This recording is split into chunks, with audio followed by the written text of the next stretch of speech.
Hello, friends. How are you? I welcome you to the last episode of VEC2 course, Value Education course. Very interesting topic, Future of Digital Technology. आपण चौथं unit शिकतो आहोत आणि चौथ्या युनिटमधला हा चौथा topic आहे, शेवटचा, आणि आपल्या कोर्सचा देखील हा शेवटचा टॉपिक आहे, फ्युचर ऑफ डिजिटल टेक्नॉलॉजी. ज्या डिजिटल टेक्नॉलॉजी तुमच्या माझ्या आजूबाजूनं डेव्हलप होत आहेत आणि अतिशय रॅपिडली डेव्हलप होत आहेत, अतिशय स्पीडीली डेव्हलप होत आहेत, याचं फ्युचर काय असेल, भविष्यामध्ये या टेक्नॉलॉजी तुम्हाला मला कशा पद्धतीने मदत करणार आहेत आणि तुमच्या माझ्या जीवनाला समृद्ध करण्यासाठी, for the benefit of our life, for the real development of our life, how these future technologies are going to help. That is the point of discussion and understanding of this particular episode. So let's start understanding the future of digital technology. What is it? Digital technologies are reshaping how we live, work, connect with the world. Digital technology मुळात काय करून राहिले, ते आपलं जे जगणं आहे, आपलं काम आहे आणि आपण जगाशी जे कनेक्ट होतो आहोत याला रिशेप करून राहिले. आपण आधीही जगत होतो, आपण आधीही काम करत होतो, आपण आधीही जगाशी कनेक्ट होत होतो, पण ते आता रिशेप करते. याच्या आधी आपण जगत होतो, काम करत होतो, पण जगण्याचं स्वरूप वेगळं होतं, कामाचं स्वरूप वेगळं होतं. जगाशी कनेक्ट करत असताना पत्र लिहायचो आपण एकमेकांना. मी लहान असताना पत्र लिहिलं जायचं. आता पत्र नाही लिहिलं जातं, तर आपण कम्युनिकेट तर करतोच, पण त्याला रिशेप केलेलं आहे. म्हणजे मूळ स्वरूप बदलत नाही आहे, त्याचा मोड बदलतो आहे.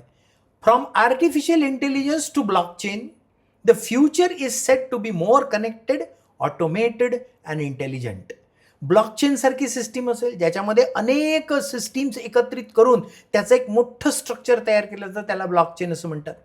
आर्टिफिशियल इंटेलिजन्स आपण मागच्या एपिसोडमध्ये पाहिलं.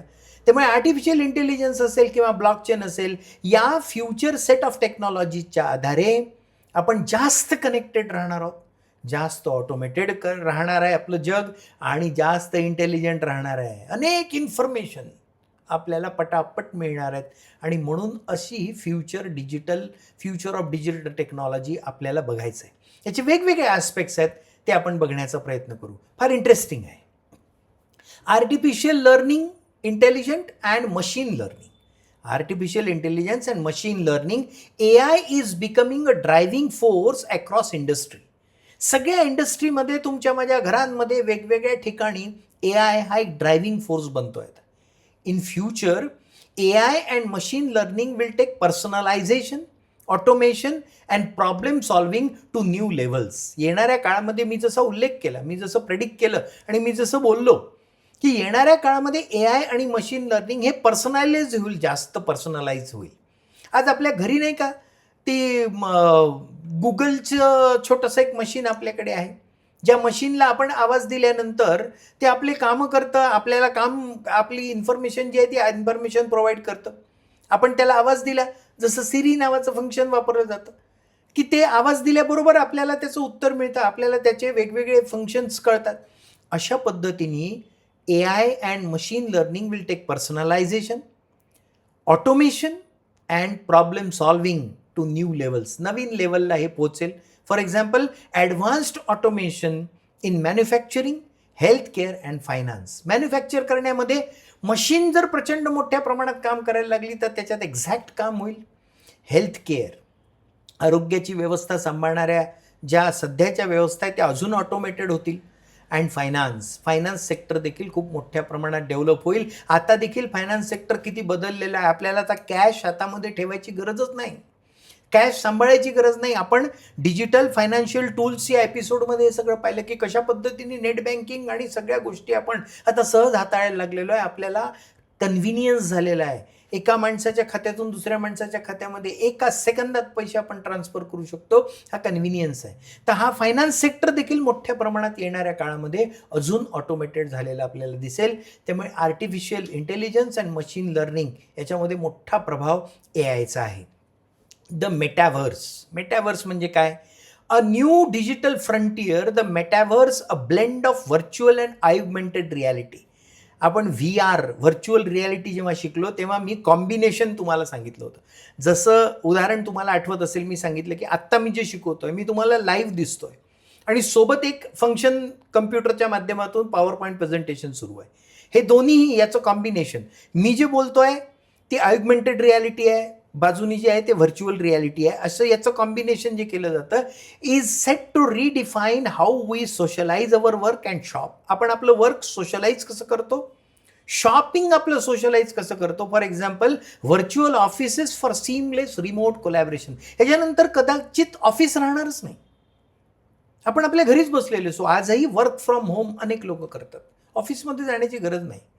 आपला जो बॉस आहे तोही कुठल्या तरी एखाद्या ठिकाणी बसलेला असेल. असे व्हर्च्युअल ऑफिसेस असतील, फिजिकल ऑफिसेसची गरजच पडणार नाही. आणि सीमलेस रिमोट कोलॅबरेशन असेल. एखाद्या कंपनीचे काही लोक अमेरिकेत असतील, काही लोक भारतात असतील, आजही ते आहे. काही लोक इंग्लंडमध्ये असतील, काही लोक जपानमध्ये असतील. अशा वेगवेगळ्या देशांमध्ये राहणाऱ्या वेगवेगळ्या लोकांचं एक ऑफिस तयार होईल. ते कुठेही फिजिकली अवेलेबल असणार नाही, ते ऑनलाईन ऑफिस असेल. ऑनलाईन कामं येतील, ऑनलाईन केले जातील, ऑनलाईन पेमेंट होईल. कुठेही फिजिकल ऑफिसची गरज पडणार नाही. That is metaverse. हा देखील स्ट्रक्चर AIच्या माध्यमातून केला जाऊ शकतो. सध्या देखील मोठ्या प्रमाणात हा होतो आहे. ब्लॉकचेन अँड डिसेंट्रलायझेशन हे आपण समजून घेऊयात. Blockchain technology is revolutionising data security, finance and governance. Blockchain technology म्हणजे काय की डिसेंट्रलाइज केलं जातं.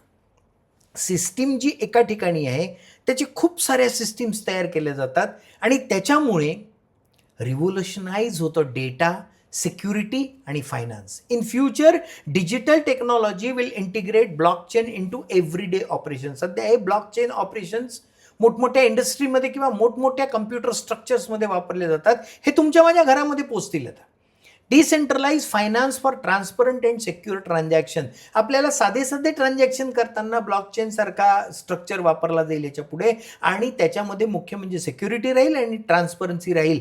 कारण फायनान्समध्ये ट्रान्सपरन्सी अतिशय महत्त्वाची आहे. ती ट्रान्सपरन्सी मेंटेन केली जाईल आणि डिजिटाईज सगळं राहील. त्याच्यामध्ये डेटा पण सिक्युअर्ड राहील आणि ओव्हरऑल सिक्युरिटी देखील त्याच्यामध्ये पाळली जाईल. त्यामुळे blockchain and decentralisation is also a very important structure of AI. Internet of things, a connected world. मस्त शब्द आहे, internet of things. What is that? IoT is making smart devices an integral part of our daily lives. तुमच्या माझ्या रोजच्या जीवनाशी अतिशय निगडीत असणारे असे डिजिटल डिव्हाइसेस तयार होतील. आपल्या घरामध्ये जशी ती अलेक्सा असते, ती अलेक्सा आपल्याला सगळी इन्फॉर्मेशन देते. आपण त्याला म्हणतो अलेक्सा. किशोर कुमार आणि लता मंगेशकर यांनी म्हटलेलं या पिक्चरमधलं गाणं ऐकव, ती गाणं ऐकवते. अलेक्सा मला आजच्या दिवसभराच्या बातम्या ऐकव, ती बातम्या ऐकवते. ओके. अलेक्सा आज मला माझ्या गावचं वातावरण कसं आहे ते सांग, ती ते वातावरण सांगते. असं AIनी डेव्हलप झालेले डिव्हाइसेस तुमच्या माझ्या घरामध्ये राहणार आहेत येणाऱ्या काळात. The future promises even more connectivity. For example IoT enabled health care devices for real time patient monitoring. Real time patient monitoring, पेशंटचं मॉनिटरिंग जे केलं जातं. दवाखान्यामध्ये पेशंटला ॲडमिट केल्यानंतर तिथे एक नर्स असते, तिथे ती सिस्टीम असते. मग कधी त्यांचं लक्ष राहतं, कधी कधी राहतही नाही, कारण माणसं असतात. पण हे जर मशीन थ्रू केलं तर कंटिन्युअस मॉनिटरिंग राहील. आणि हे कंटिन्युअस मॉनिटरिंग हेल्थचं पेशंटचं करण्यासाठी म्हणून असे डिव्हाइसेस तयार होतील जे IoT इंटरनेट ऑफ थिंग्समध्ये वापरले जातात. हा देखील AIचा एक भाग आहे. Quantum computing, solving the impossible. Quantum computing will redefine computational capabilities, solving problems that were previously unsolved. असे काही प्रॉब्लेम्स असतात जे सॉल्वच होत नाहीत. प्रचंड मोठी कॅल्क्युलेशन्स त्याच्यामध्ये लागतात. खूप जास्त मोठ्या प्रमाणात त्याच्यामध्ये फिगर्सचं कॅल्क्युलेशन लागतं जे आजपर्यंत सॉल्व झालं नाही. अशा पद्धतीचं कॅल्क्युलेशन करून, अशा पद्धतीचा विचार करून, अशा पद्धतीचं फास्ट डिसिजन घेऊन, अशा पद्धतीचे फास्ट डेटा ॲनालिसिस करून गोष्टी शोधल्या देखील जातील आणि ते AIच्या माध्यमातून होईल. ज्याचं उदाहरण आपण देऊ breakthroughs in drug discovery and climate modelling. Climate modelling, जसं मी म्हटलं की वादळ येणार आहे तर त्याचं ॲनालिसिस करून आपल्याला त्याची इन्फॉर्मेशन देण्याचं काम जे केलं जातं, किंवा ड्रग नवीन नवीन औषधं शोधण्याचं जे काम केलं जातं, याच्यासाठी खूप मोठा डेटा लागतो. खूप मोठं ॲनालिसिस लागतं, खूप मोठे एक्सपेरिमेंट करावे लागतात. ते सगळं ॲनालिसिस इतकं फास्ट केलं जाईल, त्याला क्वांटम कम्प्युटिंग असं म्हणतात, की जे इम्पॉसिबल आहे ते पॉसिबल करून दाखवण्याचं काम क्वांटम कम्प्युटिंगच्या माध्यमातून होऊ शकतं. आणि हा देखील AIचाच एक भाग आहे. Sustainable technology, green innovations. As concerns about climate change grow, digital technologies are focusing on sustainability.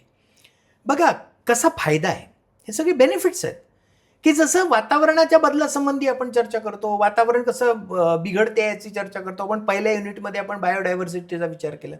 कसं आपल्याकडचं क्लायमेट टेम्परेचर वाढायला लागलं आहे, ज्याला ग्लोबल वॉर्मिंग असं आपण म्हणतो. मग या सगळ्याच्या दृष्टीने सस्टेनेबल टेक्नॉलॉजी जी खूप काळापर्यंत टिकेल, खूप काळापर्यंत सस्टेनेबल राहणारं वातावरण आणि इन्फ्रास्ट्रक्चर तयार करण्याच्या दृष्टीने कशा पद्धतीने काम केलं जाईल याच्यामध्ये देखील या टेक्नॉलॉजीज काम करतील. आणि त्या ग्रीन इनोव्हेशन असेल त्या इको फ्रेंडली असतील. For example innovations in renewable energy storage and management. जसं सोलर पॉवर आहे ती स्टोअर नाही होत, तर त्या एनर्जी स्टोरेज कशा केल्या जाऊ शकतात याचा देखील विचार होईल. आणि ज्या रिन्युएबल एनर्जी आहे, रिन्युएबल एनर्जी सोर्स जो आहे, ऊर्जा स्रोत जो आहे, जो फार महत्त्वाचा असतो, त्या ऊर्जा स्रोतांना कसं सांभाळायचं, त्या ऊर्जा स्रोतांच्या माध्यमातून कशा पद्धतीने ऊर्जा निर्माण करायची आणि स्टोअर करायची याचा देखील विचार, सस्टेनेबल डेव्हलपमेंट आहे याचा देखील विचार AIच्या माध्यमातून केला जातो. त्यामुळे मनुष्य जमातीच्या बेनिफिटसाठी AIचा वापर आपण या पद्धतीने देखील करू शकतो. 5G आपल्याला माहिती आहे, 5G अँड बियॉन्ड. 5G तर जस्ट बिगिनिंग आहे. The future holds even faster and more reliable networks. For example, development of 6G for unprecedented speed. इतका स्पीड असेल इंटरनेटला की एक सिनेमा 2 सेकंदात डाउनलोड होईल आपल्या कम्प्युटरवर. पण सिनेमा डाउनलोड करण्यासाठी तो स्पीड नाही आहे, तो स्पीड अल्गोरिदम्स डेव्हलप करण्यासाठी आहे. तो स्पीड आपले कम्प्युटरच्या माध्यमातून केले जाणारे कामांसाठी आहे आणि तो अतिशय सिक्युअर्ड असेल. बँडविड्थ ही चिंताच राहणार नाही येणाऱ्या काळामध्ये आपल्याला, की माझ्याकडे डेटा संपला वगैरे, काही नाही, तो अवेलेबल असेल ऑल द टाईम.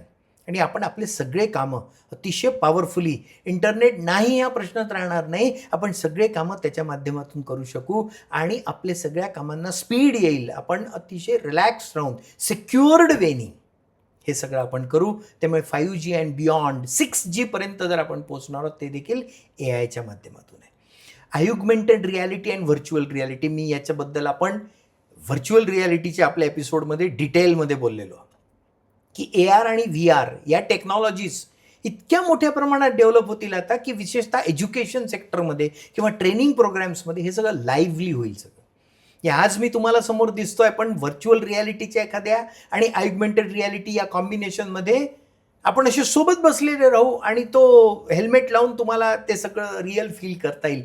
अशा पद्धतीचं एज्युकेशनमध्ये देखील बेनिफिट आहे आणि ट्रेनिंग प्रोग्राम्स देखील इफेक्टिव्हली केल्या जाऊ शकतील. त्यामुळे AR आणि VR टेक्नॉलॉजीचं डेव्हलपमेंट हा देखील AIचा सपोर्ट घेऊन मोठ्या प्रमाणात डेव्हलप होणार आहे. Cyber security is a digital first world. आणि जसं जसं डिजिटल टेक्नॉलॉजी डेव्हलप होते तसं सिक्युरिटी चॅलेंजेस आहेत, तेवढे मोठे व्हायरसेस आहेत. हे सगळं प्रायोरिटाईज करण्याच्या दृष्टीने AI powered threat detection and response system, जसं AIच्या माध्यमातून डेव्हलपमेंट होणार आहे तसं सायबर अटॅक याला रोखण्यासाठी देखील AIच आहे आपल्याजवळ. AIच्या माध्यमातून आपण मोठमोठे सायबर अटॅक रोखू. AIच्या माध्यमातून आपण अनेक गोष्टींवर कंट्रोल करू आणि होणारे सायबर अटॅक आपल्याला रोखता येऊ शकतील. त्यामुळे एक मोठा सपोर्ट AIचा या सिक्युरिटी मेजर्समध्ये आपल्याला मिळणार आहे आणि हा देखील एक मोठा बेनिफिट AIचा आहे. So the future of digital technology is not just about innovation. फक्त इनोव्हेशन म्हणून नाही, it is about creating smarter, more connected and sustainable world. AI technology म्हणजे फक्त इनोव्हेशन, नवीन काहीतरी शोधणे असं नाही, तर स्मार्टर वर्ल्ड, मोर कनेक्टेड, जास्त कनेक्टेड अँड सस्टेनेबल, जे खूप दिवस टिकेल, ज्याला धोका राहणार नाही. आज आपल्याला जर AIच्या माध्यमातून वादळ येणार असेल आणि ते जर 5 दिवसाआधी कळलं तर आपण किती जीवितहानी वाचू शकतो. अचानक जर वादळ आलं तर लोक किती मरतील. पण आपल्याला 5 दिवस आधी जर कळलं तर आपण खूप नुकसान रोखू शकतो, आपण तशी प्रिपरेशन करू शकतो, आपण त्या पद्धतीचं डेफिनेटली एक स्ट्रक्चर तयार करू शकतो आणि मग निदान लोकांचे जीव वाचू शकतात. आज तुम्हाला मोठमोठे वादळ येताना दिसतात, त्याच्यामध्ये नुकसान होतं प्रॉपर्टीचं, पण जीवितहानी होत नाही, कारण ते खूप आधी आपल्याला ते वादळ येणार आहे कळतं आणि म्हणून लोकांना सुरक्षित ठिकाणी पोहोचवलं जातं. मग हे पूर कळतील, भूकंप कळतील, या सगळ्या नॅचरल कलॅमिटीज ज्या आहेत त्या आधीच आपल्याला कळतील आणि सस्टेनेबल वर्ल्ड बनवण्यासाठी म्हणून डिजिटल टेक्नॉलॉजीचा उपयोग आपल्याला होऊ शकतो. This was all considered as AI. हे सगळंचं सगळं AI आहे, जे आपल्याला येणाऱ्या काळामध्ये समृद्ध जीवन जगण्यासाठी समर्थ करणार आहे आणि म्हणून हे समजणं गरजेचं आहे, म्हणून हे शिकणं गरजेचं आहे. येणाऱ्या काळात तुम्ही ज्या कुठल्या क्षेत्रामध्ये जाल तिथे तुम्हाला AIचा उपयोग होणार आहे. Okay, so that was the end of the whole course called value education course 2. या आजच्या एपिसोडसोबत आपण आपला व्हॅल्यू एज्युकेशन कोर्स 2 VEC 2 हा कंप्लीट करतो आहे. ओके, हा पूर्ण कोर्स तुम्हाला जर पहिल्या एपिसोडपासून तर या 30व्या एपिसोडपर्यंत शिकायचा असेल तर डॉक्टर अविनाश मोरील या नावाचं माझं जे चॅनल आहे त्याला लाईक करा, शेअर करा, सबस्क्राईब करा. इथे आपला हा लास्ट एपिसोड संपतो आहे, हा कोर्स संपतो आहे या ठिकाणी. पण तुम्हाला अभ्यास मात्र करायचा आहे आणि त्यासाठी म्हणून हे सगळे एपिसोड पुन्हा तुम्हाला बघायचे आहेत. मी आधीच तुम्हाला सांगितल्याप्रमाणे एक VEC2/Commu2 नावाची VEC कम्युनिटी आपण बनवली आहे व्हॉट्सॲपची, त्याला जॉईन करा. याच्यावर आपण पुढे काही प्रश्न किंवा प्रश्नांची उत्तरं, प्रश्न कसे येऊ शकतात याच्यासंबंधी चर्चा करणार आहोत. आणि सगळ्यात महत्त्वाचं म्हणजे तुम्हाला तुमच्या नोट्स काढायच्या आहेत. त्या नोट्स तुम्हाला मिळू शकतात, काढल्या जाऊ शकतात आणि त्या नोट्स काढण्याची सवय आपल्याला करायची हे मी तुम्हाला सांगितलं. ते सोपं आहे. त्यासाठी म्हणून एपिसोड सुरू करायचा, बाजूंनी नोटबुक ठेवायची, एक स्लाईड करत पुढे जायचं. मुद्दाम पॉवरपॉईंट प्रेझेंटेशनच्या माध्यमातून तुम्हाला शिकवलं आहे, जेणेकरून सगळ्या गोष्टी तुमच्यासमोर आहेत. त्याच्या नोट्स बनवा, प्रश्नांची छान उत्तरं द्या आणि VEC 2 या अभ्यासक्रमाला पूर्ण करून छान मार्क्स मिळवा, पण त्याच्यासोबत नॉलेज देखील मिळवा. अशा अनेक गोष्टी आपण शिकलेल्या आहोत की ज्या येणाऱ्या भविष्यातील तुमच्या जीवनामध्ये तुमच्या उपयोगी पडणार आहे आणि त्यासाठी म्हणून मी तुम्हाला ऑल द बेस्ट म्हणतो. So all the best dear friends. Today we conclude with VEC2 course. My mobile number is also given here. So whenever you find difficulty, you can contact me. This is my WhatsApp number. So you can contact me. I will try to respond to you as much as possible. तुम्हाला उत्तर देण्याचा प्रयत्न मी निश्चित करीन. Signing off from this end. तुम्हाला तुमच्या भविष्यासाठी खूप साऱ्या शुभेच्छा. या VEC2 मध्ये आपण असे अनेक विषय शिकलो जे तुमच्या माझ्या आयुष्यासाठी अत्यंत महत्त्वाचे आहेत. तो विचार मनामध्ये ठेवा आणि व्हॅल्यू एज्युकेशन कोर्स 2च्या माध्यमातून चांगले नागरिक बनण्याची आपली प्रक्रिया आपण पुढे नेऊयात. So thank you so much for being with me. मला अतिशय आनंद झाला हा सगळा कोर्स तुम्हाला शिकवताना आणि हा कंप्लीट करण्याचं समाधान मला निश्चित आहे. जितका जास्तीत जास्त विद्यार्थ्यांपर्यंत हा कोर्स पोहोचवता येईल तेवढा पोहोचवा, जेणेकरून सगळ्यांना याचा बेनिफिट होईल आणि आपण सगळे मिळून या पृथ्वीला अतिशय चांगल्या पद्धतीने ठेवू आणि समाधानी आयुष्य जगू. त्यासाठी तुम्हाला पुन्हा एकदा मनापासून शुभेच्छा. Thank you so much.